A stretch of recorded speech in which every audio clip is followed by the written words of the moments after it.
What if everything you've learned about the first heavenly betrayal was incomplete? What if before Lucifer, before the serpent in the garden, even before the creation of the physical world, a betrayal had occurred so devastating that the angels trembled and God had to rewrite the laws of the universe?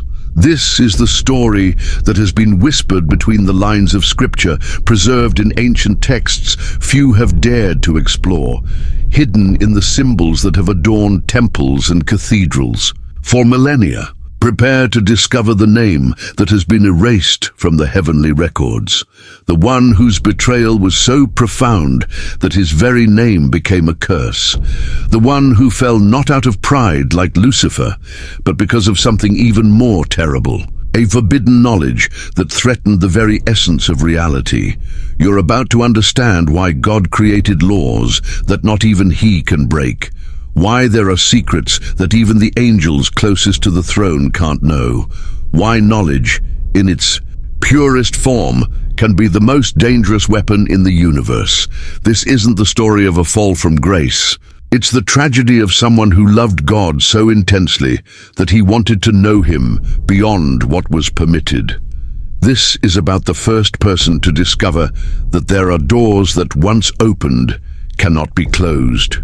Truths that once known destroy those who know them.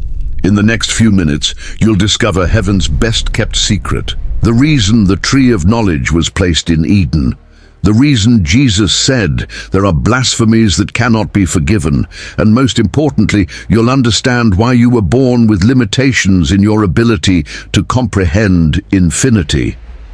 This is the story of Samyaza, the watcher who saw too much.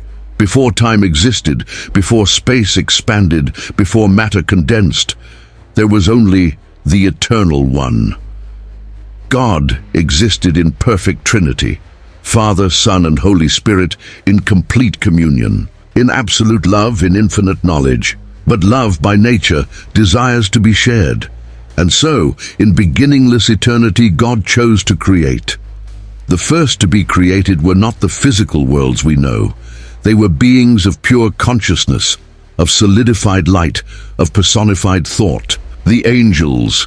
Each angelic order was created with a specific purpose: the seraphim to worship, the cherubim to guard, the thrones to uphold, the dominions to govern, the virtues to work miracles, the powers to wage war, the principalities to protect nations, the archangels to deliver important messages, and the angels for various tasks. But there was a special order, mentioned only indirectly in the canonical scriptures, but described in detail in ancient texts such as the Book of Enoch, the Book of Jubilees, and the Dead Sea Scrolls. These were the Grigori, the Watchers. Their name in Hebrew, Irin, means those who are awake. They never slept, never rested, never ceased their vigil. The Watchers were created with a unique characteristic among all the heavenly hosts, the ability to see beyond the veils. While other angels saw only what was shown to them, the Watchers could perceive the hidden layers of reality. They were the eyes of God in the most remote places of creation, the observers of mysteries, the keepers of secrets. Among the 200 senior wardens, 20 were leaders, each commanding groups of 10, and among these 20, one stood out, not for his power or his beauty, but for something more dangerous, an unquenchable thirst for knowledge. His name was Samyaza, which means he who sees the name, and that was precisely what destroyed him. The name here did not refer to a common title or designation. It was the true name of God, the unpronounceable Tetragrammaton. But more than that, it was the fundamental equation of existence, the source code of reality, the word that, spoken with perfect understanding, could unmake and remake the universe. Samyaza wasn't driven by pride, as Lucifer would later be. His motivation was purer and paradoxically more dangerous. He loved God with an intensity that surpassed even that of the seraphim. But his love manifested itself as a desire to fully know the object of his affection. He wanted to understand God not only as creator, but also the very essence of divinity. For countless eons, Samyaza served faithfully. He observed the processes of creation, catalogued the fundamental laws God established, and studied the underlying patterns. While other angels worshipped, he analyzed. While others obeyed, he sought to understand the reason for each command. It was Samyaza who first realized that there was something strange about the structure of reality. There were apparent inconsistencies, paradoxes that shouldn't exist in a perfect creation. Why did God, being omnipotent, create through processes rather than instantaneously? Why did he establish laws that he himself followed? Why were there things that even God declared impossible? Other angels, when faced with such mysteries, simply accepted them. God's ways are inscrutable, they said. But Samyaza never stopped probing. Each answer led to 10 new questions. Each revelation deepened the mystery rather than solving it. It was then that Samyaza made the discovery that would change everything. Observing the interaction between the three persons of the Trinity, he perceived an underlying mathematical pattern.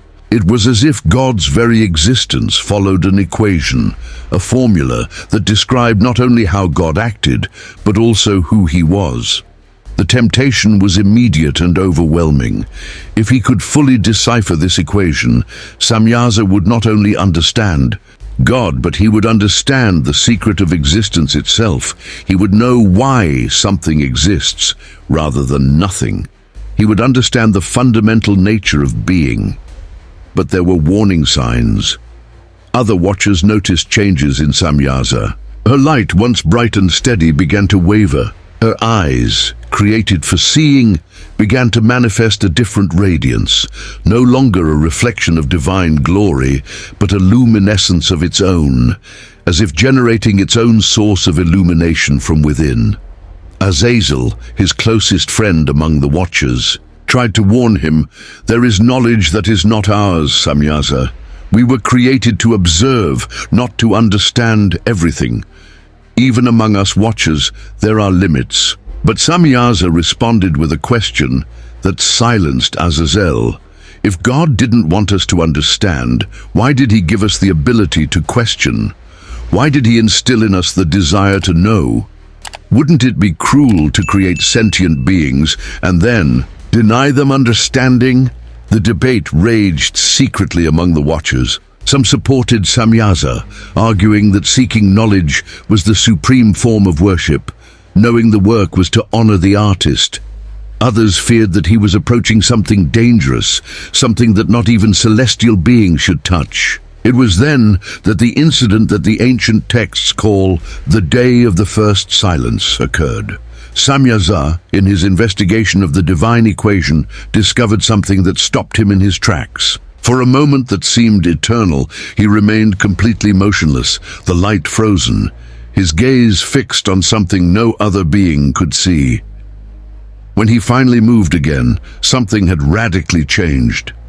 Samyaza had seen beyond the final veil. He had understood not only how God did things, but also why God was God.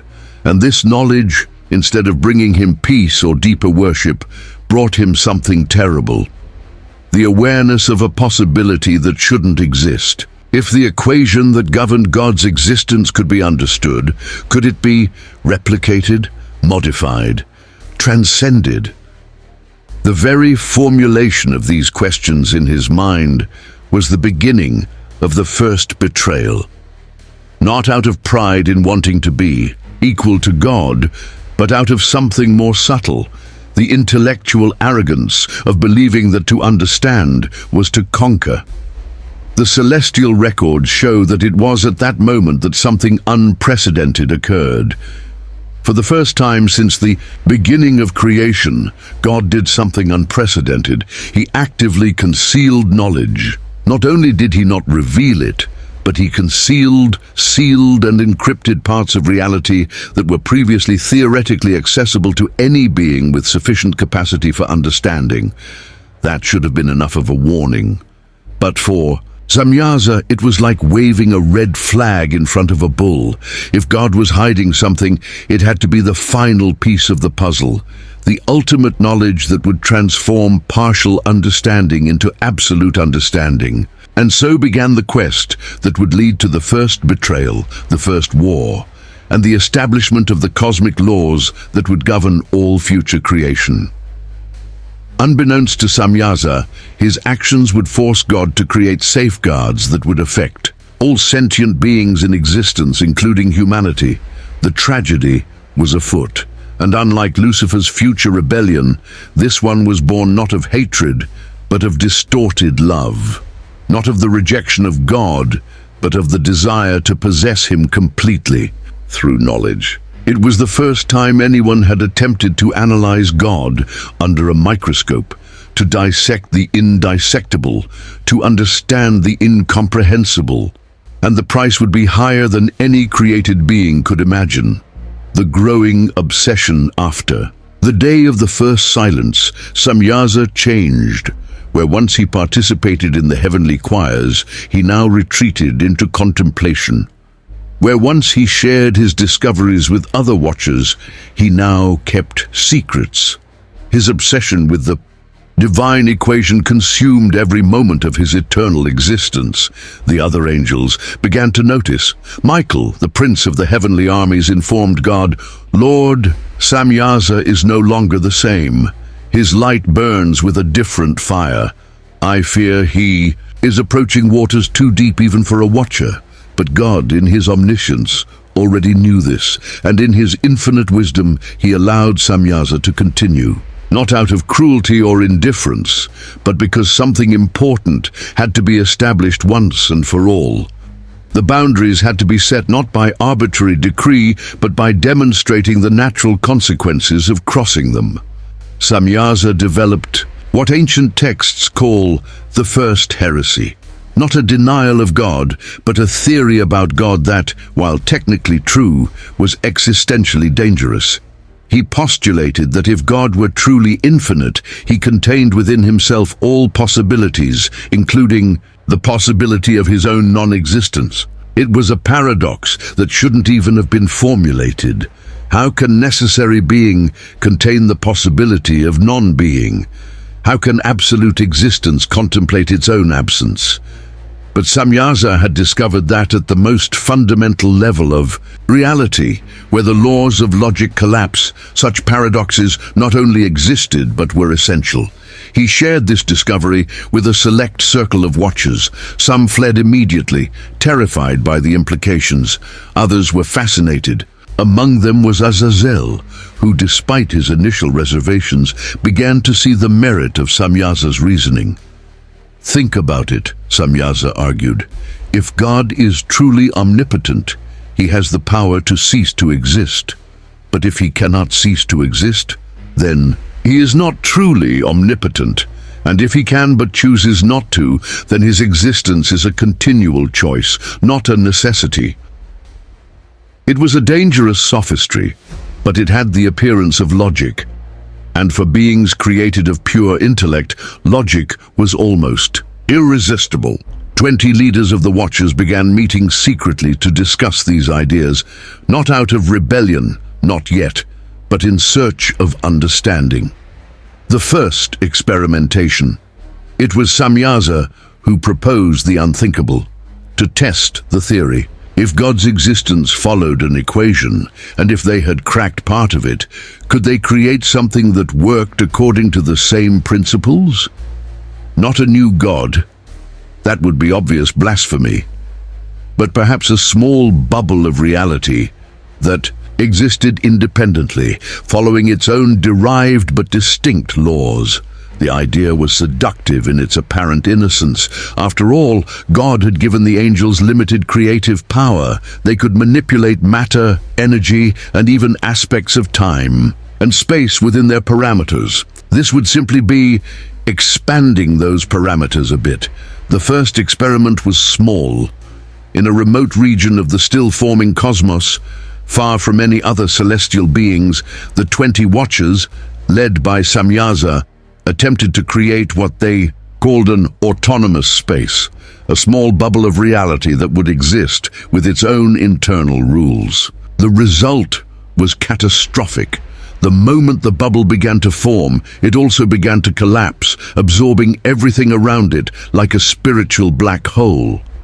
But worse than the physical destruction was what the watchers felt at the moment of collapse.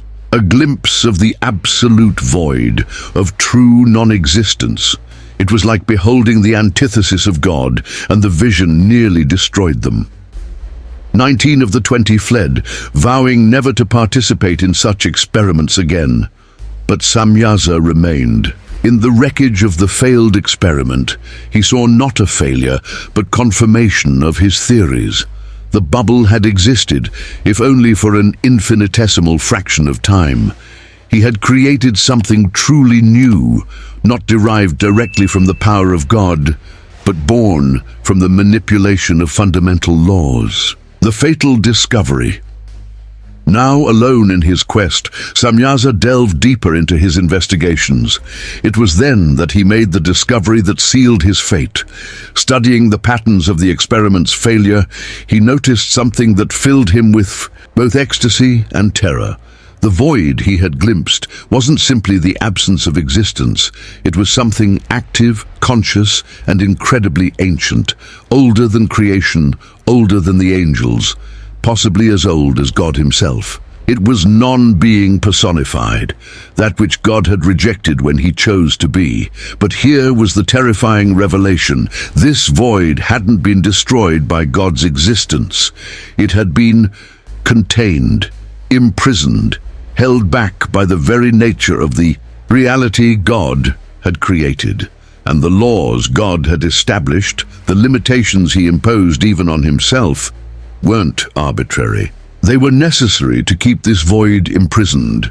Samyaza understood with terrifying clarity, God was not only the creator, he was also the eternal guardian, controlling something that, if unleashed, would devour all existence and every natural law.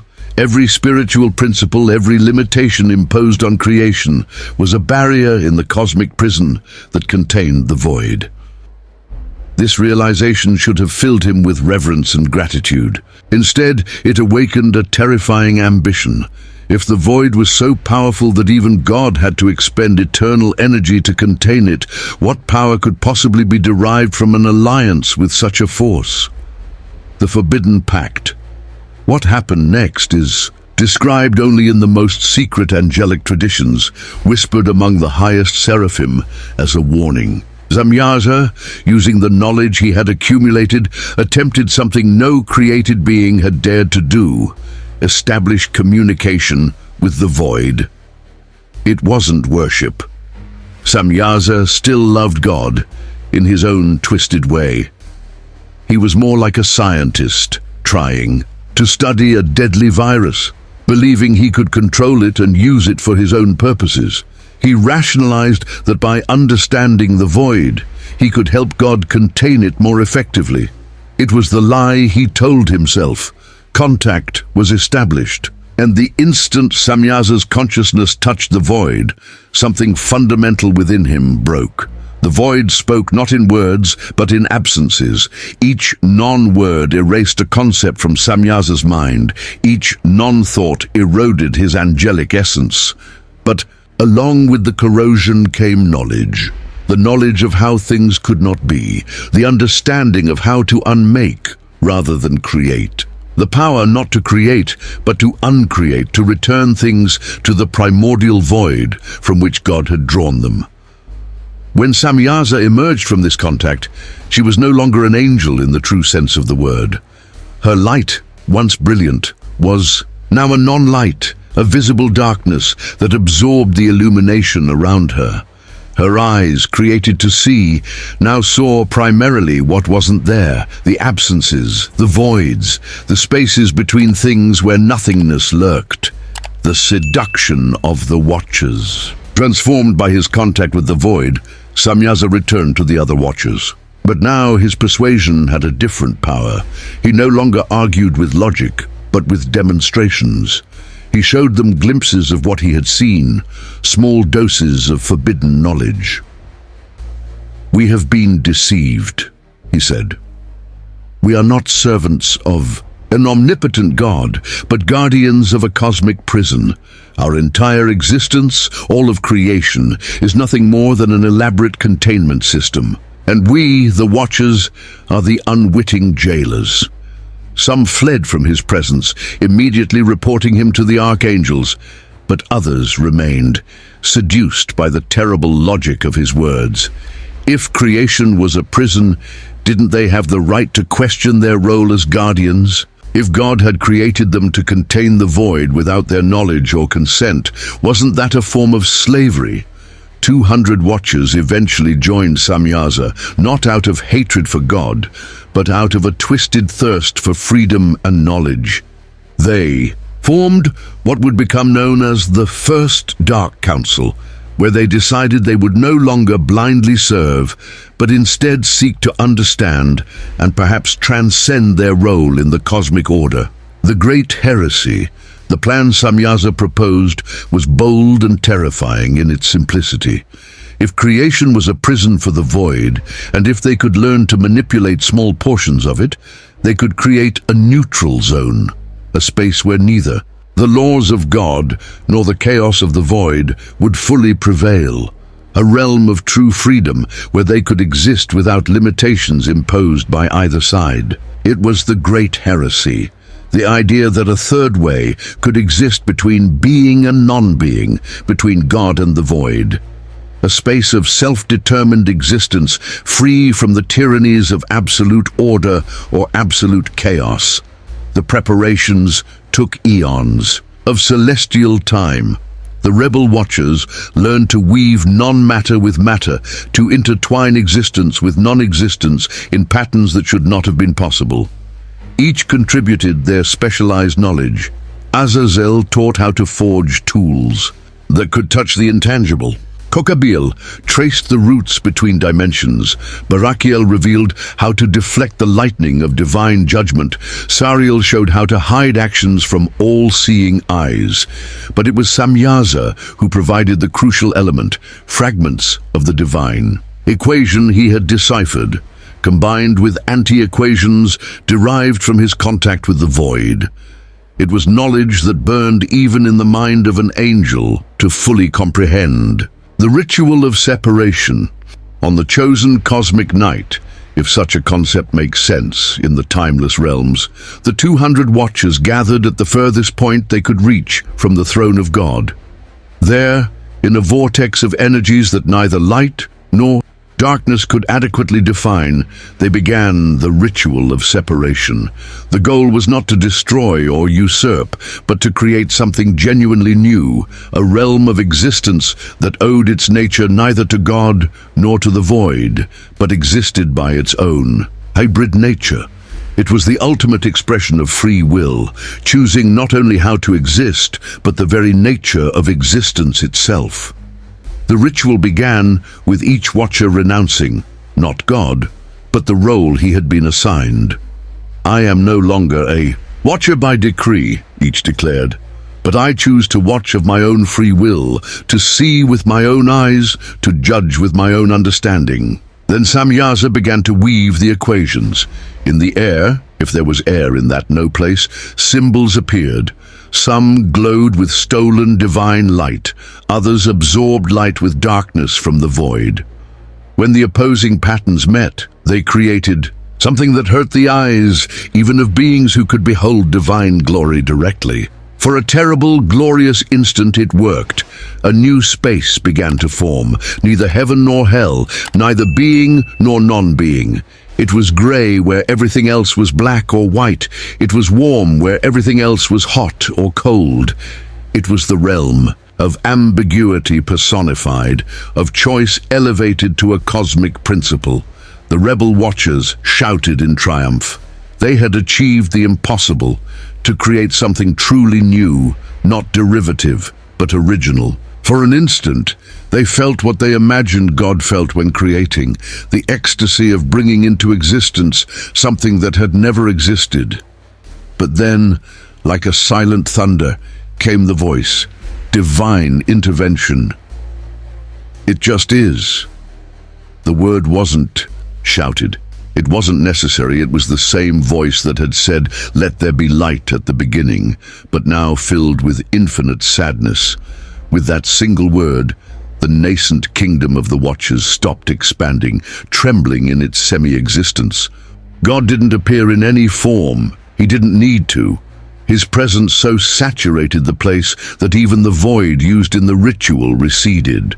The 200 Watchers prostrated themselves not by order, but because being in God's immediate presence was impossible even for celestial beings. Samyaza.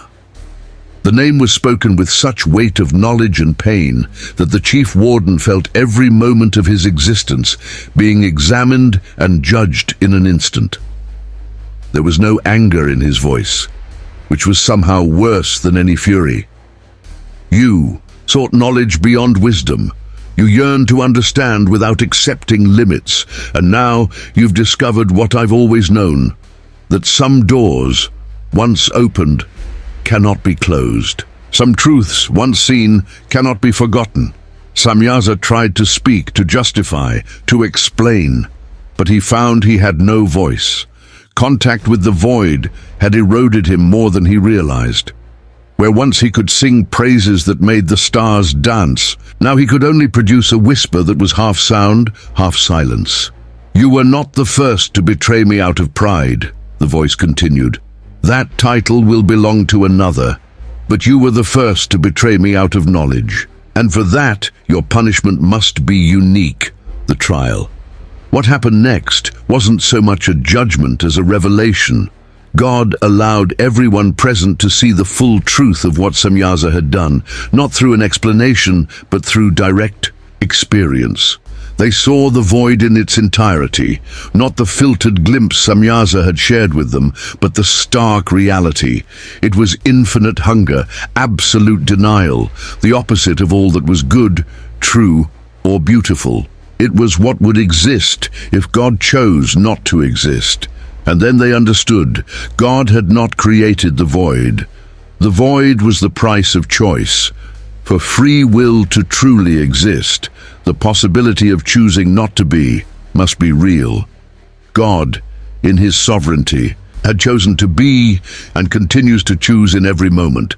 But the echo of that choice, the unchosen alternative, persisted as the void. Creation was not a prison to contain the void, but a continuous act of love that chose to exist rather than not exist. Every natural law, every limitation, was not a barrier but a necessary foundation for existence, to continue to be chosen over non-existence. Samyaza had tried to have it both ways, to exist while flirting with non-existence, to create a realm where he could be and not be simultaneously. It was a fundamental contradiction that threatened not only him, but the entire fabric of reality. The transformation, "You wish to see beyond all the veils," said the voice. "Your wish will be granted, but you will discover that seeing everything is the worst form of blindness." What happened to Samyaza at that moment wasn't a destruction in the common sense. It was a transformation into something that shouldn't have existed, but now did. A necessary consequence of his decisions. His eyes, created for seeing, were opened in the most terrifying sense. He saw not only what was, but the infinite ways things could not be. Every object, every being, every concept was accompanied by billions of shadows of its potential non-existences. His mind, created for understanding, expanded to contain the paradox he had created. But minds, even angelic ones, were not made to harbor fundamental contradictions. Samyaza's sanity shattered into infinite fragments, each seeing a different version of reality, none complete, all true. His being, created to serve, was caught between service and rebellion. He could not fully return to God because he had touched the void.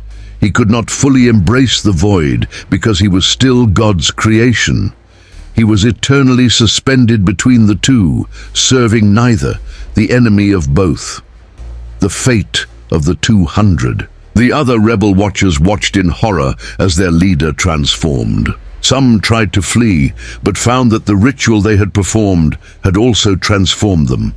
They had drunk from the cup of forbidden knowledge, albeit to a lesser extent. God, in his justice tempered by mercy, offered a choice. You can remain as you are, sharing the fate of Samyaza in varying degrees, or you can accept permanent limitation, your eyes forever veiled from the knowledge you sought. Most chose limitation. It was better to be blind to certain truths than to live in the madness of always seeing them. They transformed into a new order of beings, neither angels nor demons, but something in between. The ancient texts call them the celestial Nephilim, eternally limited, eternally remembering what they had almost seen. 20, however, decided to share Samyaza's fate entirely, not out of loyalty, but because they had seen too much to accept limitations. They became the first fractured watchers, beings who exist in multiple realities simultaneously, never fully in any of them. The establishment of eternal laws. Once the judgment was complete, God did something that resonated throughout creation. He established what the angels call the inviolable laws, principles that not even he would violate, not out of inability, but by sovereign choice. First law, knowledge would be stratified. Not all beings would have the capacity or permission to understand everything. Ignorance in certain areas would be protection, not punishment. Second law, free will would have intrinsic limits. Beings could choose their path, but they could not choose to create new forms of existence that violated the fundamental nature of reality. Third law, certain truths would remain hidden even from the angels. The full name of God, the total equation of existence, the exact nature of the void, these would remain eternal mysteries. Fourth law, there would be irreversible consequences. Some decisions once made could not be undone.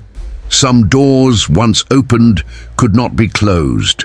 Fifth law, redemption would be possible, but not automatic. The path back would exist, but it would be narrow and costly, requiring not only repentance, but a fundamental transformation. The first prophecy before sealing the fate of the fallen watchers, God spoke the first messianic prophecy, predating even the promise in Eden.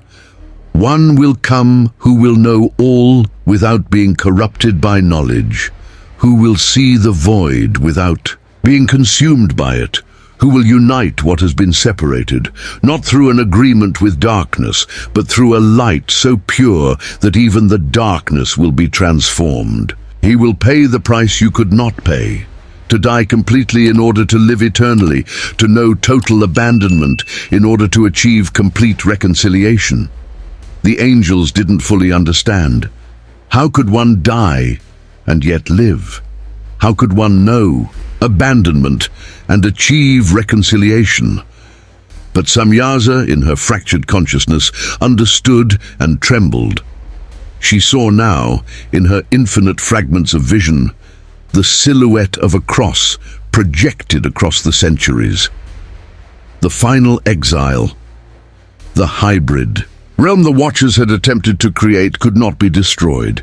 It had become part of reality, albeit a cancerous part. Instead, it was sealed and isolated, transformed into what some traditions call the primordial abyss, distinct from the hell that would later be created for Lucifer and his angels.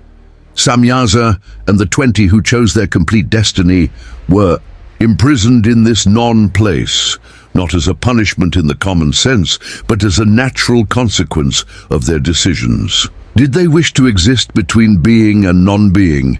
Their wish was granted in the most literal and terrifying way possible.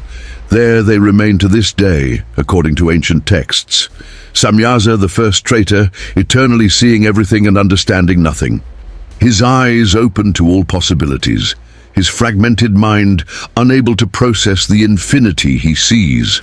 Neither alive nor dead, neither angel nor demon, neither saved nor completely damned. Sometimes, the mystics say, in the quietest moments of the cosmic night, one can hear its wail, not a cry of pain, but the endless whisper of someone trying to utter a truth their mouth cannot form, trying to think a thought their mind cannot contain. The cosmic consequences Samyaza's betrayal radically changed the nature of reality. Previously, knowledge was free to anyone with the ability to attain it. Then, barriers were erected. Previously, spiritual progress was unlimited. Then, each level of existence had its insurmountable limit. More importantly, Samyaza's experiment demonstrated that even perfect beings, created without sin, could fall if they sought knowledge beyond their capacity to process it wisely. This set the precedent for all future falls, not only Lucifer's, but also humanity's. When God created Adam and Eve, he incorporated the lessons of Samyaza's fall. The tree of the knowledge of good and evil was not an arbitrary test, but a safeguard based on previous cosmic experience. Knowledge without wisdom, understanding without limits, had proven to be the quickest path to destruction. But ancient records whisper something even more disturbing. What if Samyaza, in his fractured eternal consciousness, was still making discoveries? What if, trapped between being and non-being, he had become a kind of broken cosmic computer, eternally calculating possibilities that shouldn't exist? Some mystical texts suggest that the prophet's most disturbing visions, those that speak of alternate realities, of futures that could have been, of unmade decisions that still resonate, come from accidental glimpses into Samyaza's fragmented consciousness. It became a living archive of everything that could have been but wasn't. Even more intriguing, there are veiled hints that Samyaza has seen in his infinite vision fragments, something that even his fragmented mind cannot fully process.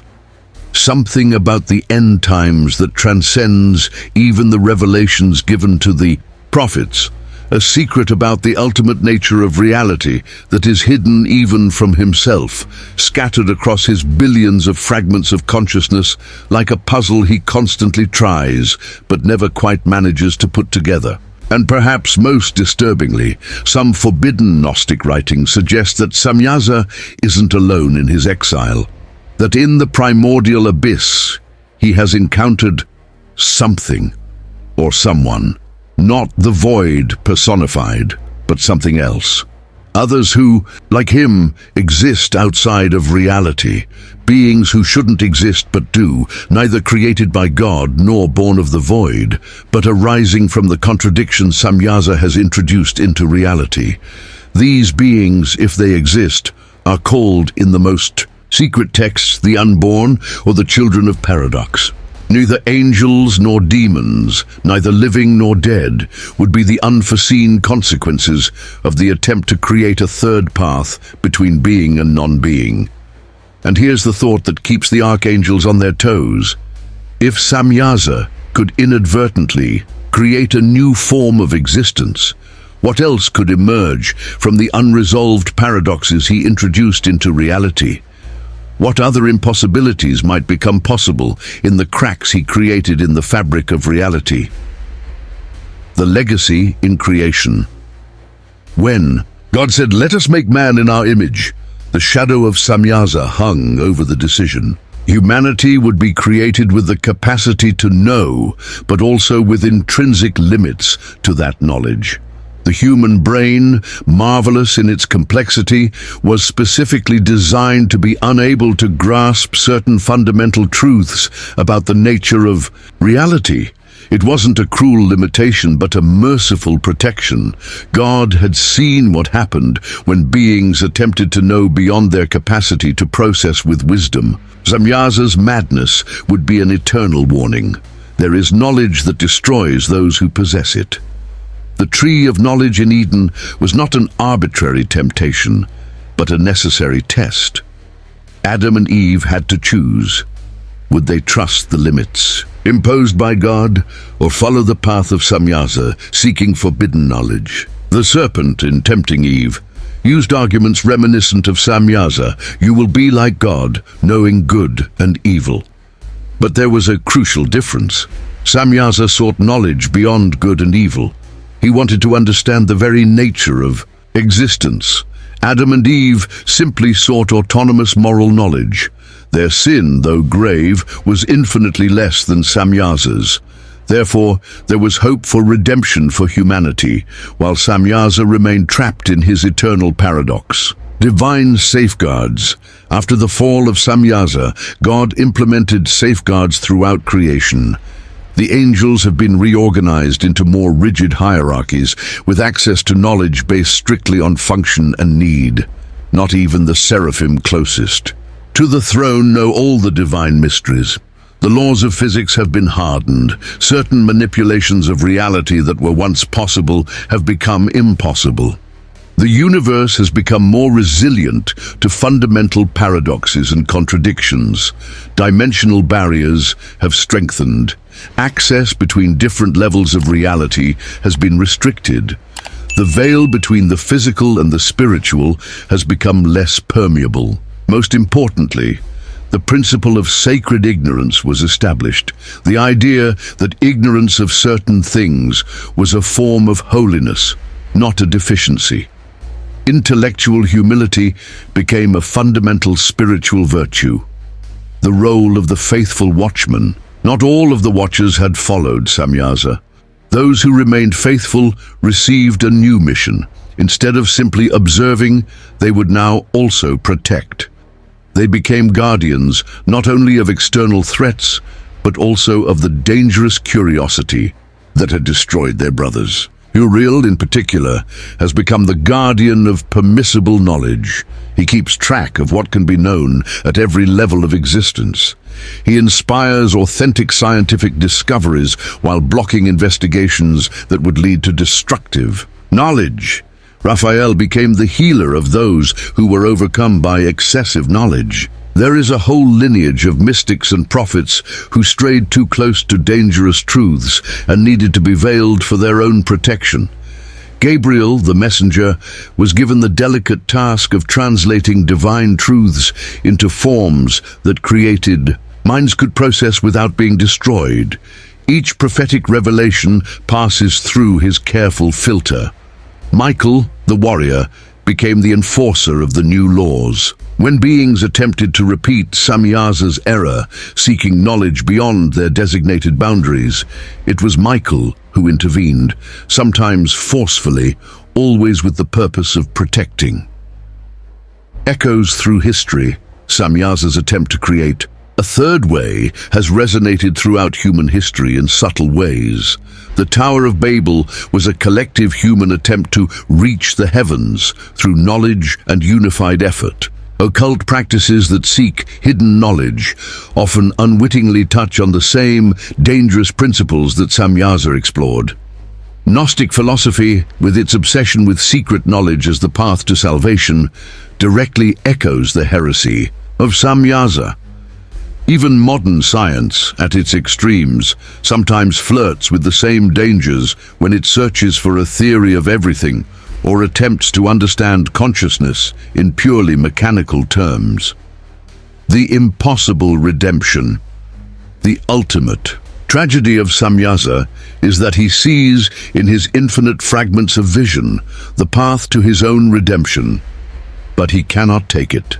Each fragment of his consciousness sees a different part of the solution, but they cannot communicate with each other to form the complete picture. It's like someone who has all the pieces of a puzzle, but is forbidden to put them together.